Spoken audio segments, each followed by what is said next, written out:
Robson Oliveira apresenta uma nova abordagem sobre a política de Rondônia. Podcast Resenha Política com Robson Oliveira. Olá, pessoal que nos acompanha no nosso podcast Resenha Política. Continue se inscrevendo lá no canal do YouTube, Resenha Política, podcast Resenha Política, compartilhando no Instagram e assistam todas as terças e quinta-feira pelo site Rondônia Dinâmica. Acessem lá, tá lá o podcast Resenha Política. E agora, no sábado e no domingo, às 23 horas pela TV Rema, assistam toda quinta-feira, todo sábado, o programa da terça-feira é reprisado lá na Rema TV. Acompanhe, se inscreva no nosso canal e também compartilhe. Hoje eu tenho o maior prazer de receber aqui o Dr. Alexandre Jesus, quase Jesus, né? Alexandre Jesus, procurador de Justiça do Ministério Público de Rondônia. Aquele órgão que de vez em quando gosta de levar alguns deputados lá para as penitenciárias. É um órgão de controle, é um órgão em Rondônia que todo mundo conhece, sempre foi firme na fiscalização. É um prazer, Alexandre, doutor Alexandre. Aqui, como é um papo informal, eu vou pedir a sua autorização para não só ficar Alexandre. Alexandre, um jovem, né? Você é muito jovem, assumiu o Ministério Público, é uma responsabilidade grande, né? Isso é um prazer recebê-lo aqui em nosso podcast. Já agradeço antecipadamente essa sua presença que tanto nos orgulha. Primeiramente, eu agradeço o convite, não só meu nome, mas o nome da própria instituição. Eu sei do reconhecimento que todos têm em torno do Ministério Público, do seu comprometimento em fazer o que é correto, em defender a sociedade de uma forma bastante intransigente. Dia 14 de fevereiro, tomei posse no cargo de Procurador-Geral de Justiça, numa instituição que eu aprendi a amar desde muito cedo. Eu tive a oportunidade de ser estagiário do Ministério Público na época da faculdade, e desde então, a partir do momento que a gente começa a conhecer a instituição por dentro, os seus membros, a forma de sua atuação, aquilo ali, de alguma forma, me tocou. Passou no primeiro concurso? Eu fui aprovado no segundo concurso. Eu fui aprovado aos 24 anos de idade. Eu fiz o primeiro concurso, eu tinha 3 meses de formado, né? Caramba! E aí não tive sucesso. No ano seguinte, eu cheguei a fazer prova oral no Ministério Público de Goiás, acabou não dando certo. E meses depois, eu tinha ali 1 ano e meio, não tinha 2 anos de formado ainda. Você formou aqui em Rondônia mesmo? Formei em Rondônia, na Uni. Né? Na Uni. E passei aos 24 anos, tive não sei se pode dizer a sorte de ser o primeiro lugar do concurso na época, né? E acabou que eu não tomei posse de imediato, né, por uma questão de circunstâncias ali, de questão orçamentária e financeira da época do Ministério Público, e pouco depois passei para juiz no Acre. Então, e aí lá a posse foi de imediato. Fui aprovado e tomei posse. Então você chegou a exercer a posse? Eu fui juiz de direito. Sabia não? Lá no Acre? Lá no Acre. Inclusive, eu sou natural do Acre. Eu nasci. Eu sabia. Isso. Eu conheci teu pai. Legal. E eu vim para Rondônia com coisa de 2, 3 meses de idade. Teu pai trabalhou no INCRA. Isso, ele trabalhou no INCRA há muitos anos. E vim exercer magistratura, inclusive, na cidade que eu nasci. Eu posso até lhe revelar agora que seu pai já foi, né? Uhum. Eu votei nele uma vez para deputado. Olha aí. Ele foi candidato. Ele foi candidato em 86, né?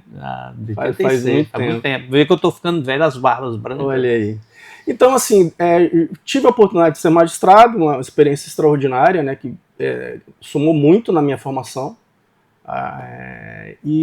mas eu almejava não só retornar ao estado de Rondônia. Você tem uma irmã que é magistrada. Sim, a minha irmã, juíza de direito já há muitos anos. Né? Excelente magistrada. Isso.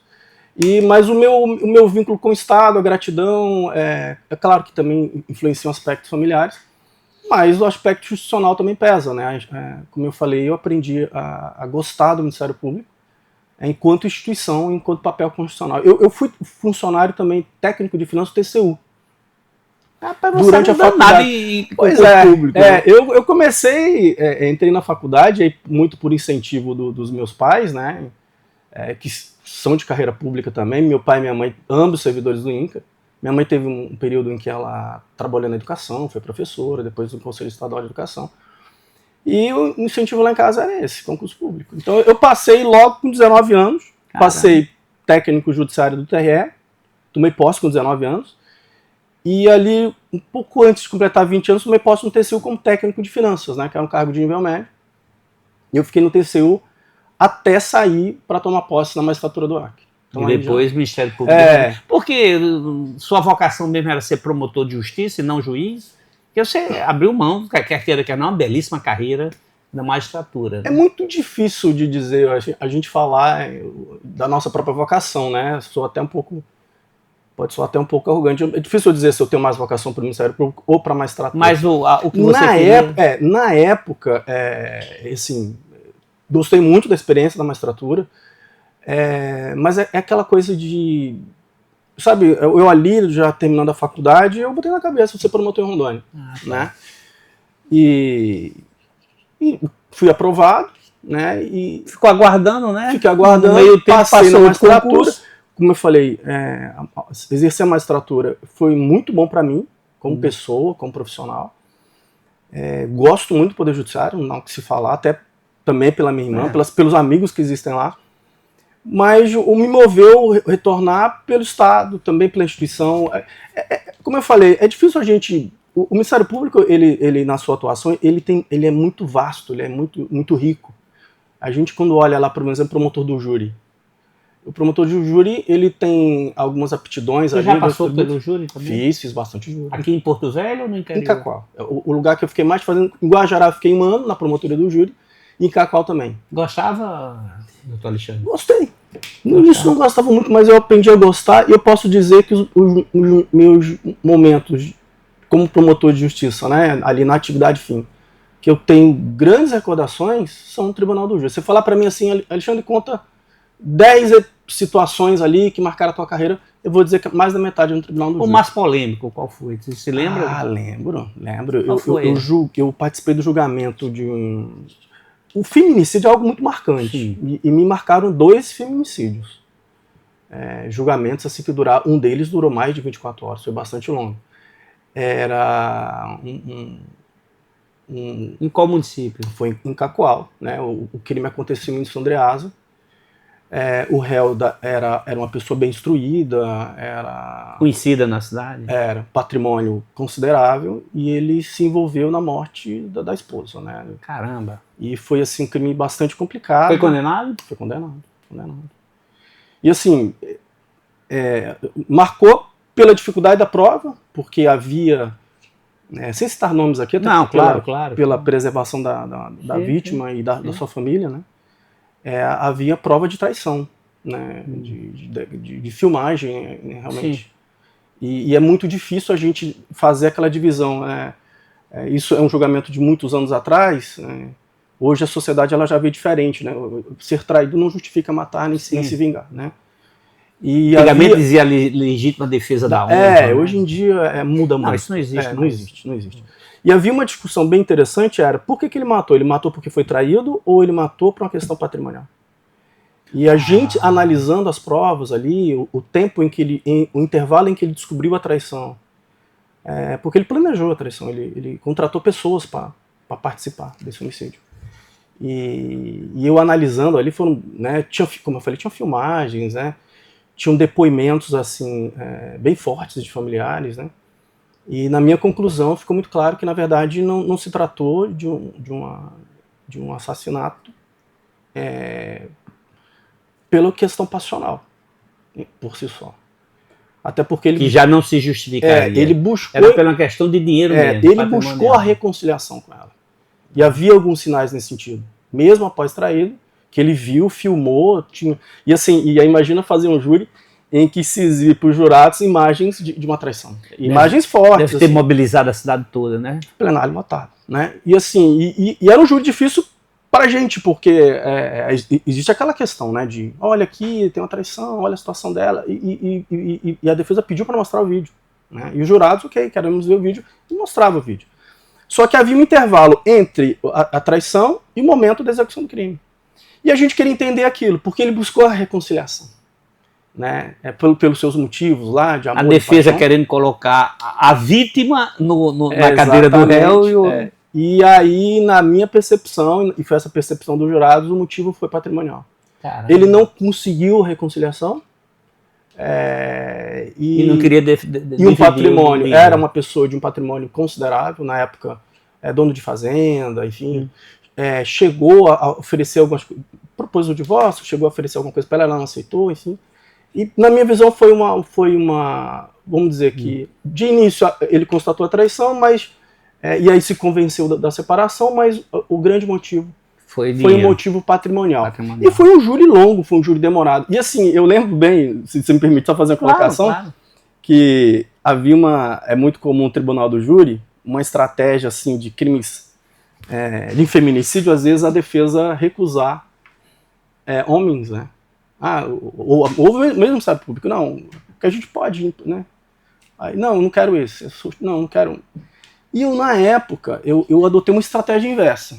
Não vou recusar ninguém. Vou aceitar todos os homens no corpo recusar a formação do conselho. Isso, havia feito um sorteio, a recusa. A gente pode, né, na época, poder recusar isso. Acho que 3 tem um número, né?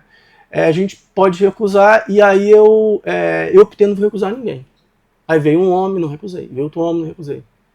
Aí veio uma mulher, a defesa recusou. Porque geralmente... Veio outro, e aí porque geralmente, às vezes, eu vou recusar um homem para tentar um conselho de sentença com mais mulheres, pela questão da empatia, com a discussão, né, de gênero ali, muitas vezes, né? E eu fiz a estratégia inversa, falei, vou aceitar todo mundo. E aí, quando eu fui para a fala, eu já comecei dizendo da gravidade do crime, e eu falei que eu confiava plenamente no homem de Cacoal, cidadão de bem. Que ia julgar aquele... Que ia julgar com serenidade, sem qualquer discussão de machismo. Eu confiava no homem de Cacoal, né? Confiava no pai de família, no filho de mulher, no irmão de outras mulheres, e tinha certeza que quando eles chegassem em casa, eles iam contar para suas famílias, para suas esposas, para seus familiares que fizeram justiça, independente de gênero. E ali, né, eu vi E você é muito jovem, pelo que eu estou vendo. Eu tava... Na época eu tinha meus 20... Nesse julgamento eu tinha meus 28, 29 anos. Meu Deus. Né? Hoje eu tô com 30... hoje eu já tô com meus 40, ó. 30, tô com 40...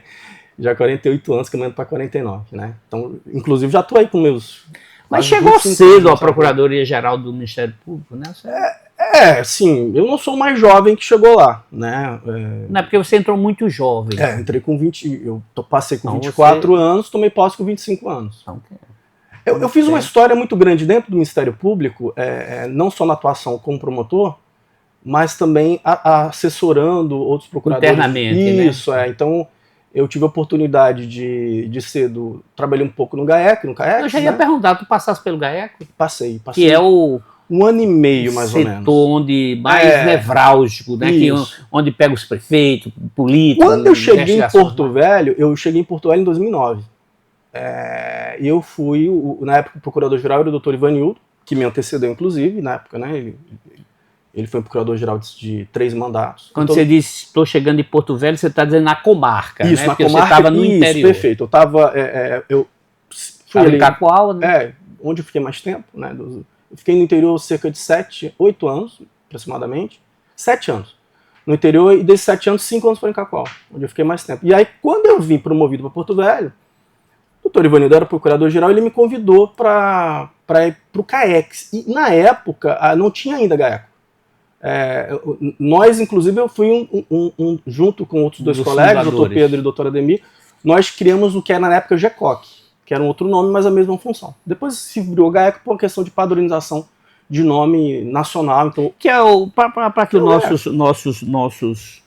as pessoas que acompanham as nossas plataformas, o GAEC é a sigla, na verdade, é o grupo de promotores que investigam os crimes organizados, as grandes organizações criminosas. É um grupo de atuação especial focado em crimes de lavagem de dinheiro, organizações criminosas. Né? Organização criminosa e lavagem de capital. Então eu fui integrante do GAEC por cerca de 1 ano e meio, e na época acumulava também a função de centro de apoio operacional criminal. O procurador-geral posterior, e aí foi o Dr. Everton Aguiar, ele, ciente ali da minha experiência no Tribunal de Contas da União, e no Tribunal de Contas da União, a gente, ali, a grande mote ali, são também questões orçamentárias e financeiras. E eu sempre tive uma compreensão muito boa nessas matérias. Então ele me convidou para ir para o planejamento. Saí da atividade fim, propriamente, porque GAEC ainda é atividade fim, e fui diretor de planejamento e gestão do Ministério Público por 4 anos. E ali, como coordenador de planejamento e gestão, acabei, em algum momento fui chefe de gabinete, em algum momento substituí outras funções. Passado esses 4 anos, eu retorno para a promotoria, na época era titulado entorpecente, fiquei alguns meses e me candidatei a presidente da Associação do Ministério Público. Fui eleito e me afastei da função, porque é autorizado, né, o afastamento da função para exercer a presidente da associação, e fiquei 4 anos presidente da associação. Depois desses 4 anos volto, aí eu já na promotoria de educação, né, fiquei que é assim, é uma grande paixão minha, a matéria educacional, fiquei na promotoria de educação em torno de quase 2 anos, 1 ano e meio, em torno disso, e aí passei a integrar a equipe do Dr. Ivanildo, já como chefe de gabinete, né. E aí fiquei aproximadamente ali, praticamente 4 anos. Você foi candidato sozinho agora para... Exatamente, eu fui candidato sozinho, né? Não teve aquela lista... Pela primeira vez... Porque sempre tem uma disputa, né? Aí faz uma lista tríplice, né? E leva o governador. A gente tem precedentes no MP de Rondônia de PGJs candidato à reeleição como candidatos únicos. Dr. Everton e o próprio Dr. Ivanildo. De primeiro mandato, eu fui o primeiro caso. Né, do primeiro mandato ser candidato único. Mas assim, foi uma candidatura que foi se construindo ao longo do tempo. Se eu pegar toda a minha carreira no Ministério Público, como eu falei, parte dela grande parte dela, é claro, foi como promotor de justiça, né, da educação, do júri, enfim, várias áreas. Mas boa parte dela foi justamente, né, em funções administrativas e de representação institucional. Isso acabou. Então, na gestão de Dr. Everson, o senhor estava no planejamento. Era planejamento. Foi considerado aqui, por nós jornalistas, a gestão do Dr. Everson, até porque o mundo político é complicado, né? Os bichos são danadinhos, né? Ele colocou quase que uma bancada toda de deputado estadual na cadeia, né? Foram 10 deputados, se eu não me engano, condenados, transitados, julgados. Foi nessa gestão de vocês aí. Eu não participei, né, diretamente das ações. Das ações, não. Eu me ocupava das questões administrativas. Mas você acompanhou bem, né? A gente estava... Porque o Ministério Público ali se empoderou mesmo, o Dr. Everton ele teve uma atuação muito decisiva, muito forte, nessas matérias, né? Eu não posso dizer que eu participei porque eu não atuei nas operações na área fim. É porque ele é vocacionado, ao Ministério Público. Porque na época, viu, doutor Alexandre, só para fazer um recorte, eu um dia conversando informalmente com ele, que eu gosto muito dele, eu acho primeiro é um colega meu de Academia de Letras, meu confrade, é um poeta, foi meu professor de Direito Penal. Uma vez eu disse a ele, como eu sou um pseudo-especialista na área de política, eu digo, rapaz, porque tu candidato a Senado? Ele teria sido eleito naquela época, foi um momento de empoderamento. Ele disse, não é comigo a política, mas o doutor Everton, ele, quer queira que não, ficou marcado. Né? Então, o Everton E o Ministério Público foi muito forte. Ele é um apaixonado pelo Ministério Público. A gente vê... Ele não alisa, não. Ele respira o Ministério Público 24 horas, assim como o Ivanildo. Eu tive a oportunidade, a grata satisfação de trabalhar com 2 grandes procuradores gerais, que não deixaram de ser referências e boas escolas para mim. Né? Então, por mais ali que eu tivesse, evidentemente, numa função administrativa, a gente vê, acompanha o dia a dia. Essas questões de investigação, né, evidentemente, tem todo um sigilo, toda uma reserva, e eram tratadas, e diante do profissionalismo que ele tem, né, ele sempre tratou com bastante discrição, bastante reserva, e muita responsabilidade, né? Mas a gente vê a paixão dele, o movimento, o engajamento, são inspiradores. Tanto do Dr. Everton quanto do próprio Ivanildo. Aí eu já estava um pouco mais próximo, né? Porque a chefia de gabinete é ali do lado da PGJ. É um anteparo. Né? O dia a dia todo está na chefia de gabinete. Então, inclusive hoje, eu me sinto muito tranquilo, muito confortável. Pois eu ia perguntar isso, está bem tranquilo lá hoje, porque é um menino, aqui em Rondônia, um menino do setor público dá trabalho. A PGJ tem os seus desafios, as suas complexidades. Tem a questão ambiental também. Sim, são muitos temas, mas eu não falo que como candidato, mas assim, o autoelogio às vezes é complicado, mas eu me sinto muito preparado, muito confortável, justamente pela minha trajetória. Esse negócio de pressão não tem nada. Não, é uma questão que algumas coisas foram convergindo e a gente vai se familiarizando com os problemas. Então, é claro que cada momento tem o seu desafio, tem o seu problema novo. Os problemas que a gente viveu há um ano atrás não são os mesmos de hoje, nem vão ser os mesmos de amanhã. Mas há uma familiaridade, no sentido de uma compreensão, uma maturidade de saber lidar com determinadas situações. Então, assim, eu me sinto muito tranquilo. Apesar, evidentemente, sentir tranquilo não quer dizer que não existem problemas, que não existem desafios, né? Mas é saber lidar com serenidade diante desses desafios. Eu gosto muito de dizer o seguinte, é colocar as importâncias nos seus devidos lugares e as desimportâncias nos seus devidos lugares. Uma função como a de procurador-geral, qualquer função pública, né, de gestor, em que haja uma liderança, a gente tem que ter a maturidade de enxergar a floresta de cima, né, de conseguir ver que às vezes um determinado episódio é um episódio, uma crise passageira, e que a gente não pode superdimensionar aquilo. E tendo essa compreensão, as coisas se tornam muito mais serenas. Então, assim, a gente, enquanto instituição, eu tenho essa visão.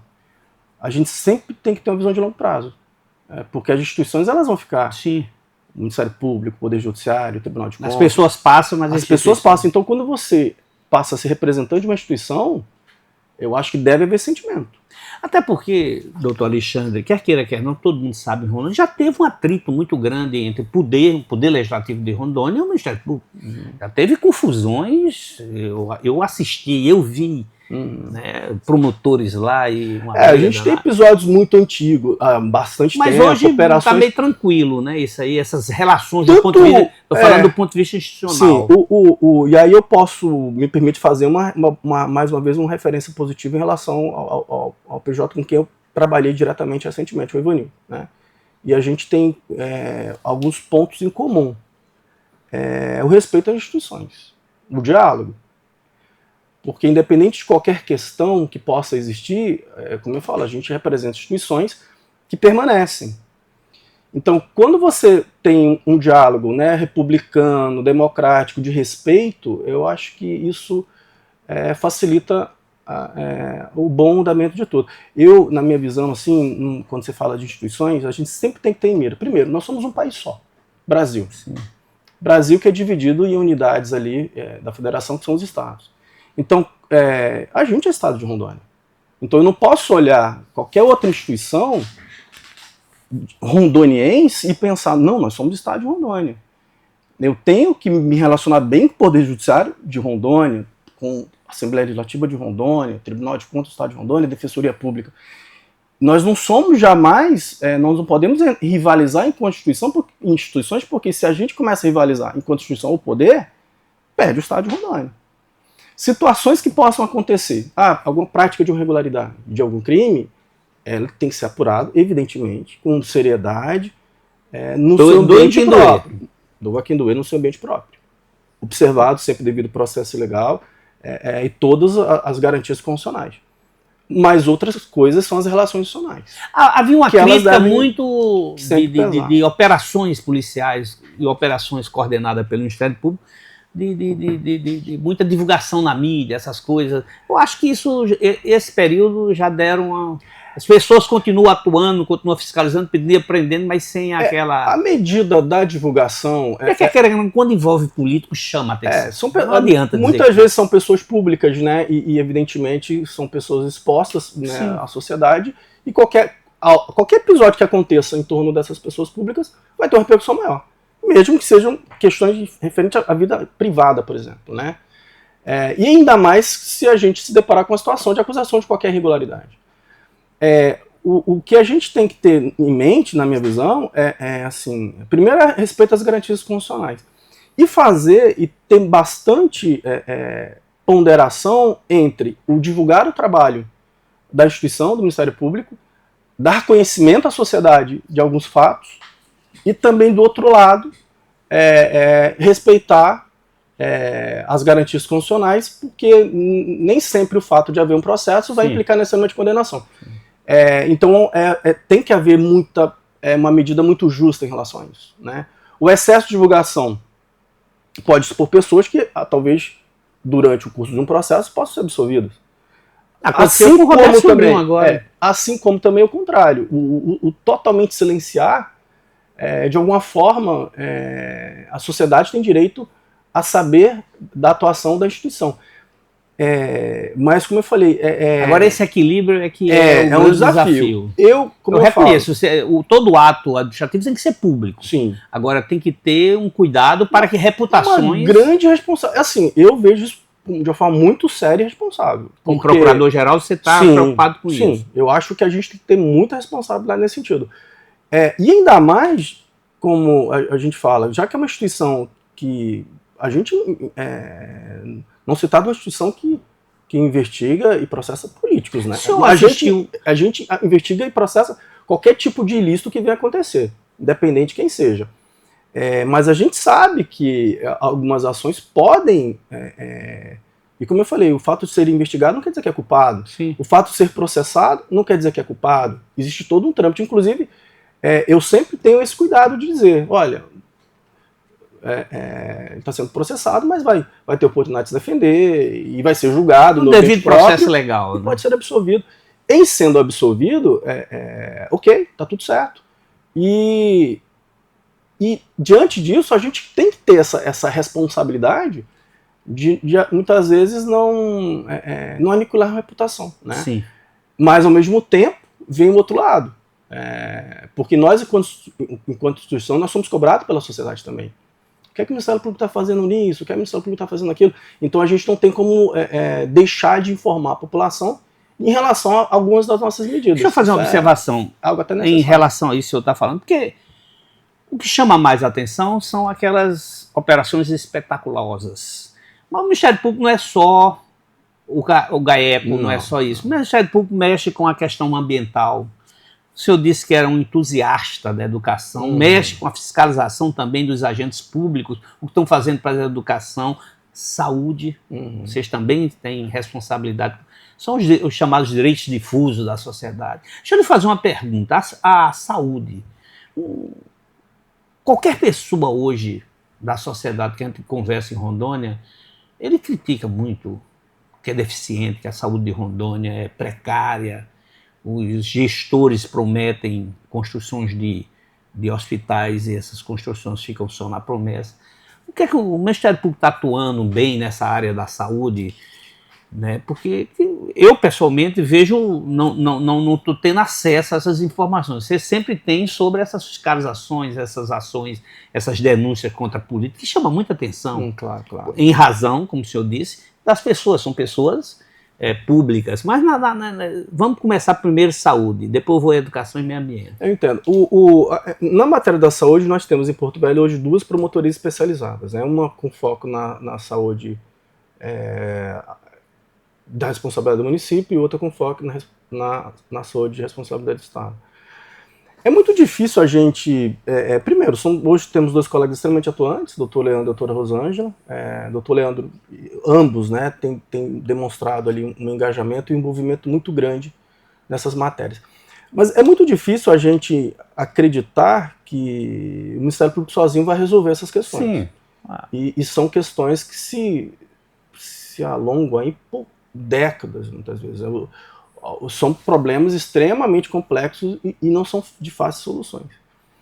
O Ministério Público ele vem como uma instituição muito jovem. Se a gente olhar a história da humanidade, a história do Brasil, realmente o Ministério Público não é uma instituição de muitos anos, vamos dizer assim. Nós somos uma instituição, especialmente depois de 88, e a gente olha que o Constituição de 88 é um novo Ministério Público. O Ministério Público antes de 88 era um Ministério Público essencialmente de atuação criminal, né? E a partir de 88 a gente vê muito fortalecido o Ministério Público enquanto instituição de defesa da sociedade em vários temas, como você falou, educação, saúde, meio ambiente, infância, juventude, idoso, enfim, consumidor. E a forma de atuação do Ministério Público vem se aperfeiçoando. O que a gente já percebeu é que nem sempre a judicialização, as ações judiciais surtem o efeito da forma que a gente mais almeja. Porque muitas vezes se obtém a condenação na obrigação de fazer, essa obrigação, o poder judiciário, a ferramenta que eles possuem, né, na ausência de um crime ou de uma improbidade é de aplicar multa.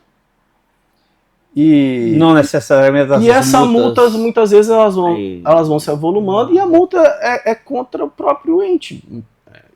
É difícil a multa pessoal a gente tem que, é uma situação um pouco mais difícil, porque a gente tem que constatar não tem aquele retorno aos olhos da sociedade rápido. Demora mais. Demorado. E aí o caminho que o Ministério Público encontrou, um caminho de maior diálogo, de maior tratativas.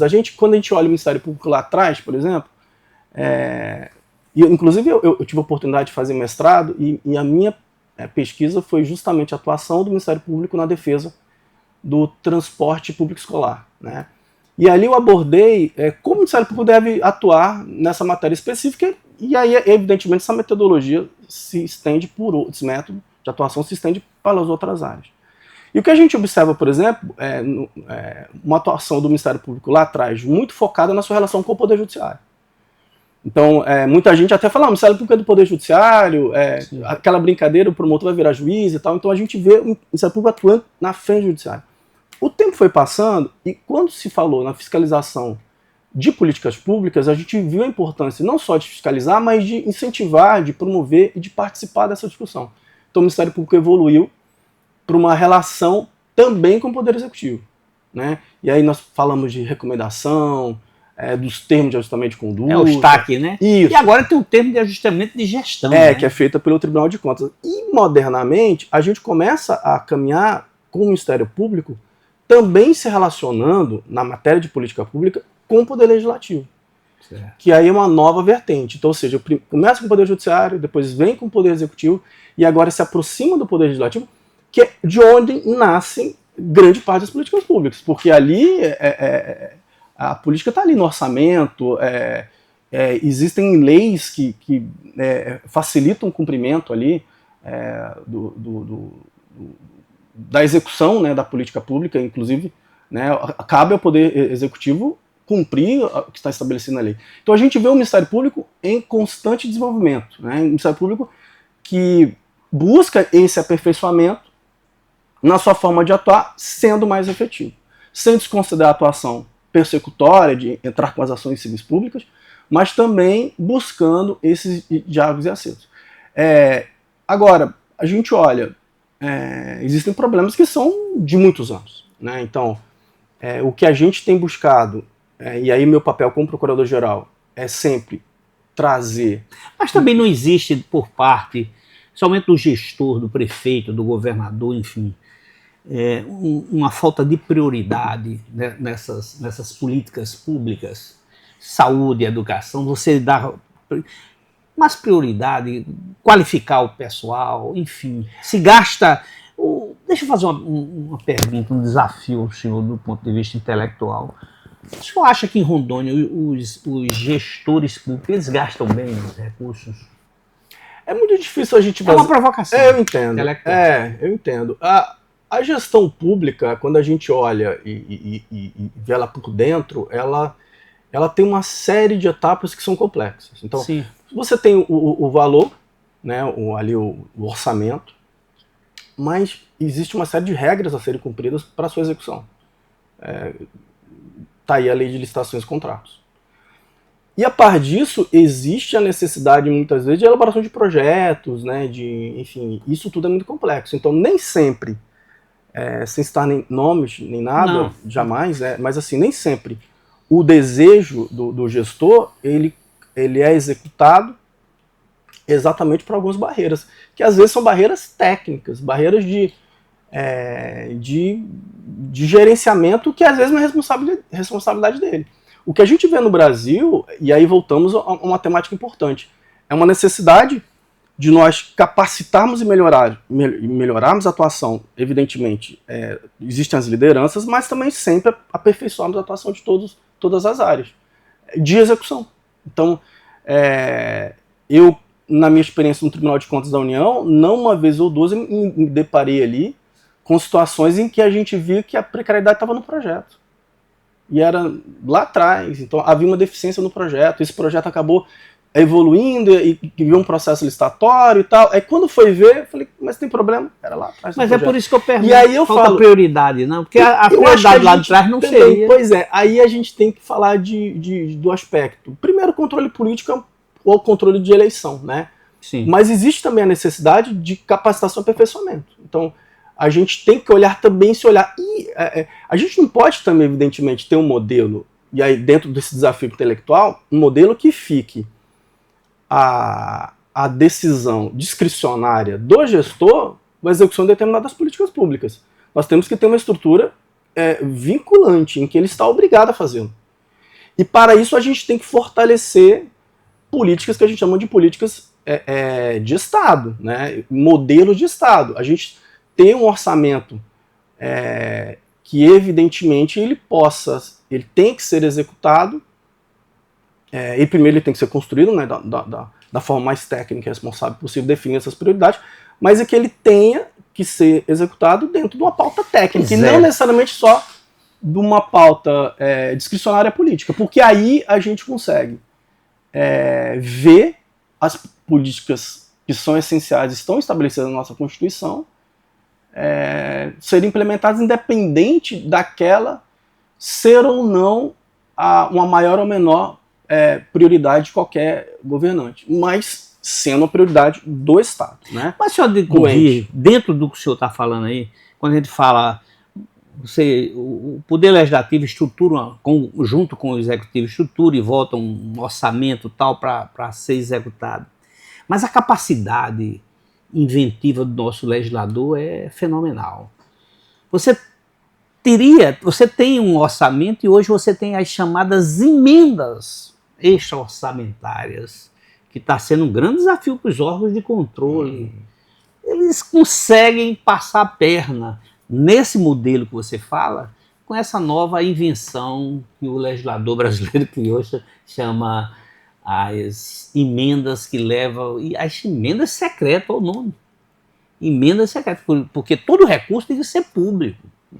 As emendas, vocês estão, com qual olhar de vocês hoje? Que a Assembleia, não é só o Congresso Nacional, mas a Assembleia Legislativa, os deputados têm direito a essas emendas também. Vocês estão dando uma olhada? Eu particularmente, acompanhando isso? Não, o modelo de emenda, ele tem um aspecto interessante. Qual? Porque quando você fala, por exemplo, até no modelo vamos falar que é uma discussão acadêmica, né? Sim. Quando você fala no modelo de representação, e aí quando você tem um modelo de formação de maiorias, é bem curioso a gente observar que nem sempre essas maiorias elas conseguem acomodar alguns interesses de algumas minorias, e quando eu falo de minorias, me refiro a regiões também, né? Algumas regiões menores, algumas regiões mais assistidas e alguns direitos específicos. A emenda, ela traz à tona essa discussão, porque é uma forma do parlamentar, na sua medida, prestigiar uma representatividade que ele possui. Então, evidentemente, um parlamentar que possui ali uma região onde ali estão grande parte dos seus eleitores, onde de alguma forma, né, ele representa aqueles interesses, através da emenda ele consegue prestigiar justamente aquele ambiente que nem sempre consegue eco quando você busca uma maioria. Mesma coisa em relação a parlamentares, por exemplo, que defendem bandeiras específicas. Né? Eu defendo, por exemplo, a política de inclusão. Então, a emenda, e aí eu não sou um crítico à emenda, pelo contrário, ela tem esse aspecto de conseguir acomodar essas pequenas representações, quer sejam regionais, quer sejam de pautas.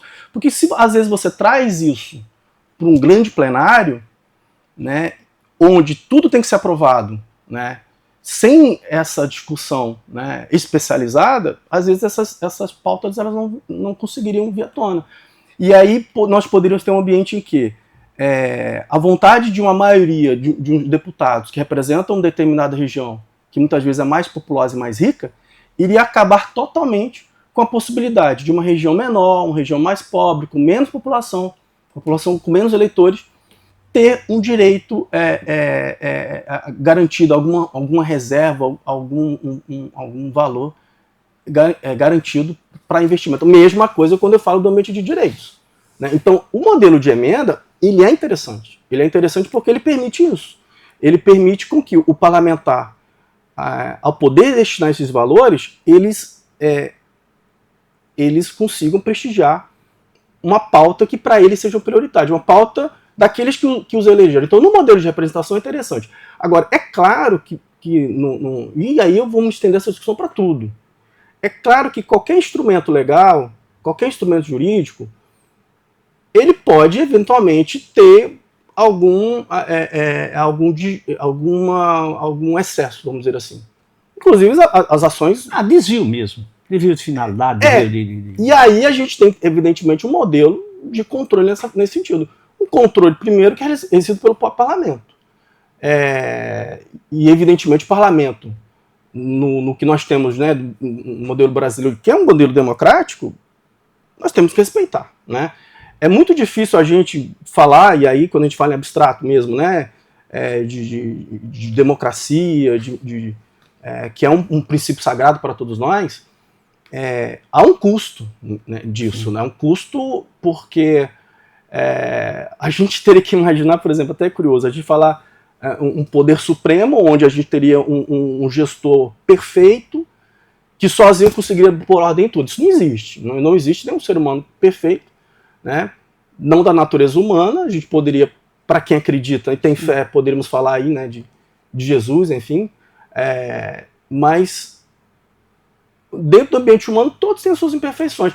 E a gente, quando se pauta nisso, não, tem um modelo democrático, onde todo mundo participa, não vai ser totalmente perfeito, porque nós não somos seres perfeitos, né? E aí, tudo. Por isso a gente fala do modelo de peso e contrapeso. E aí vem aquele ambiente. Mas se determinado modelo não está funcionando, vamos acabar com esse modelo. Mas o custo de acabar com esse modelo? O custo de simplesmente não ter essa permissão. Será que vale a pena? Aí será que a gente não caminharia, sim, para um modelo totalitário, um modelo onde a democracia não está garantida? Ou, enquanto sociedade, nós devemos continuar apostando nesse modelo, apostando numa correção.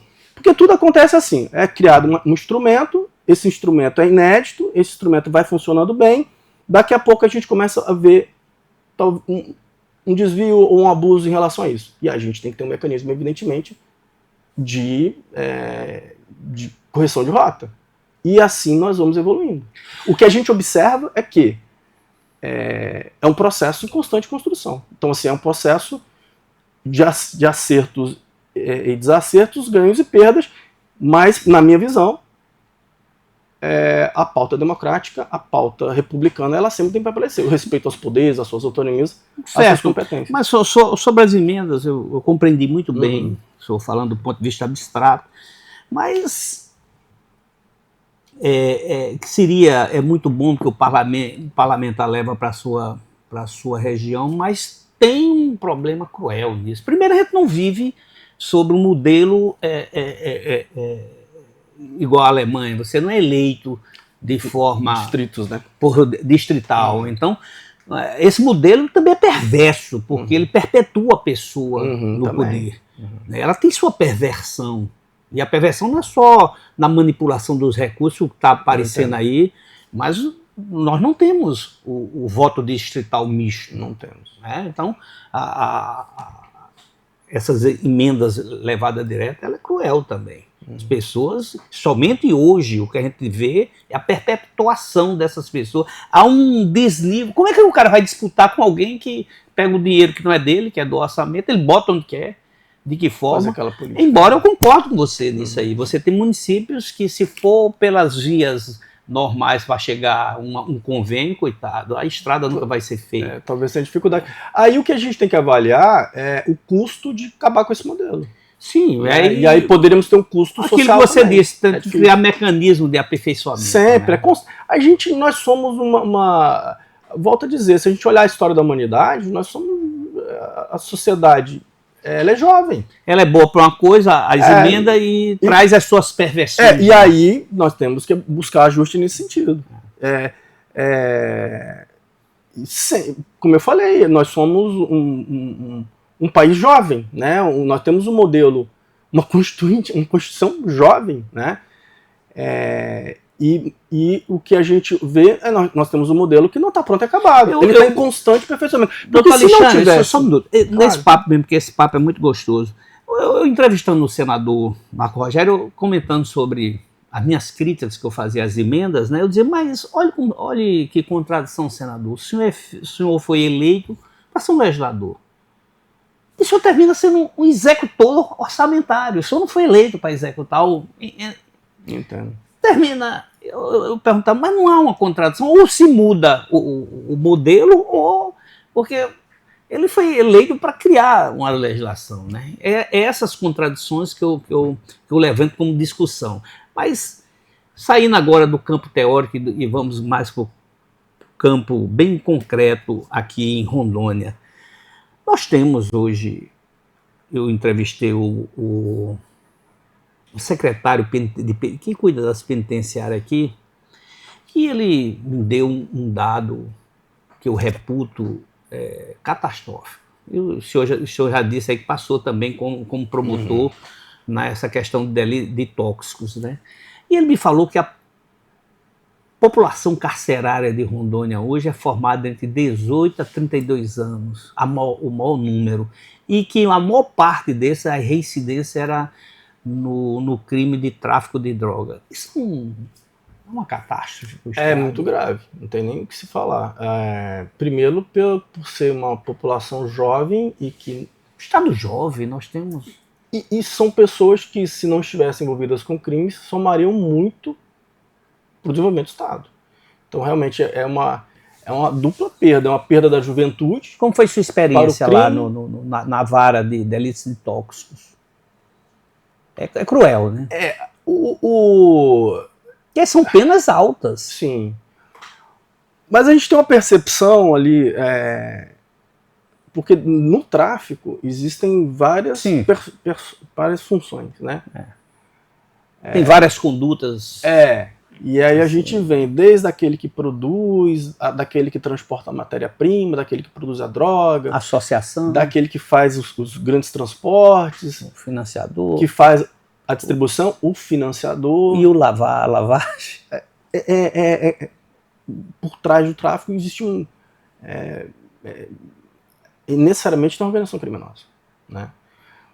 Nem sempre o que dá na ponta ele está relacionado com o financiador, ele nem sabe quem é. Praticamente toda semana é 300 quilos, 500 quilos são presos aqui. Muita droga. É extremamente desafiador. Primeiro a gente tem uma fronteira grande, né? 1.500 e manter uma fiscalização dessa fronteira não é fácil.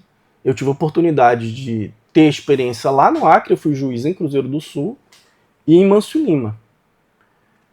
E o problema que era enfrentado lá no Acre, naquela fronteira ali, é o problema que é Guajará e Costa Marques. Eu fui promotor em Guajará e também fui promotor em Costa Marques. E assim, é aquela coisa, você fiscaliza uma entrada, eles vão para outra. Aí você vai para outra, eles vão lá por trás. Enxugar gelo, né? É muito difícil. E às vezes a sensação é essa. O que a gente não pode fazer é deixar de atuar. Não, isso eu sei. Porque assim como também dentro do tráfico existem várias funções, dentro do sistema de justiça, e aí quando fala sistema de justiça, eu vou colocar aqui também a Polícia Judiciária e o Ministério Público, cada um vai ter que fazer o seu papel. É claro que, aí voltar à minha experiência na promotoria de combate a tráficos, né, promotoria de entorpecente, eu vou continuar denunciando, eu vou continuar pedindo a condenação. E há uma sensação, poxa, mas eu estou denunciando, a gente está condenando, eu não estou resolvendo. Mas o meu papel aqui é esse, eu vou continuar denunciando, eu vou continuar pedindo a condenação. E evidentemente, buscando, e aí isso é uma coisa que o Ministério Público tem avançado, buscando participar da atuação de uma forma preventiva e estratégica. Hoje, isso foi uma evolução. A gente não tinha, há 20 anos atrás, por exemplo, uma atuação específica de uma promotoria que cuidasse da segurança pública. É até curioso, né? A gente atuava de uma forma... Vem o inquérito, a investigação, a gente denuncia, mas o Ministério Público discutindo a política pública. Hoje a gente já discute a política pública. Hoje a gente participa de discussões referentes à estruturação das nossas polícias. Eu precisaria de 2 programas para exaurir esse tema. O Ministério Público, essa atuação, mas já, eu estou olhando aqui, estourou já 9 minutos, doutor Alexandre Gesa. Parece que foi rápido, né? Aliás, isso dá uma aula, né? Não foi à toa que passou em tudo que é concurso aí. Então, eu, lamentavelmente, tenho que encerrar por causa do nosso tempo. Passou muito rápido. Mas passou rápido mesmo. A conversa foi fluida. 50 minutos, é 35 minutos. Então, eu agradeço muito o prazer de ver um jovem como você na frente do Ministério Público, um dos Ministérios Públicos modelo no Brasil, que eu acompanho, eu vejo todas as metas, eu dou uma olhada. Antes de lhe entrevistar, eu entrei lá no site do Ministério Público e vejo a atuação firme de vocês. Né? Foi um dos poucos Ministérios Públicos no Brasil que teve, né, já participou de teve tantos resultados concretos aqui. Eu quero parabenizar e agradecer essa gentileza sua de vir gravar conosco aqui no nosso podcast. Mas agradeço mais uma vez. O que eu posso dizer é que nós temos um Ministério Público ambicioso no cumprimento do seu papel e um PGJ com o mesmo sentimento, né, de trazer de uma forma bastante efetiva melhores resultados. Isso é inerente também a um pouco da juventude, né? A gente tem que atuar com coragem para romper alguns paradigmas que são necessários e sermos ambiciosos. E se depender de você, esse povo vai... Nós vamos atuar de uma forma bastante responsável em relação a qualquer matéria de interesse da sociedade, isso não tenha dúvida. E fazendo crescer e fortalecer a nossa instituição, porque, acima de tudo, eu sou um apaixonado pelo Ministério Público e, representando o Ministério Público, eu vou defender a minha instituição, né, sempre com de uma forma bastante firme e até intransigente. Agora, para encerrar mesmo, que já estourando mesmo, eu vejo que perdeu até os cabelos. Um abraço, obrigado. Continue com a gente, participe, se inscreva lá no nosso canal e compartilhe. Todas as terças e quinta-feira assiste o Resenha Política pelo site Rondônia Dinâmica e no sábado pela TV Rema. Um patrocínio nosso da SES Brasil. Agradeço e continue com a gente.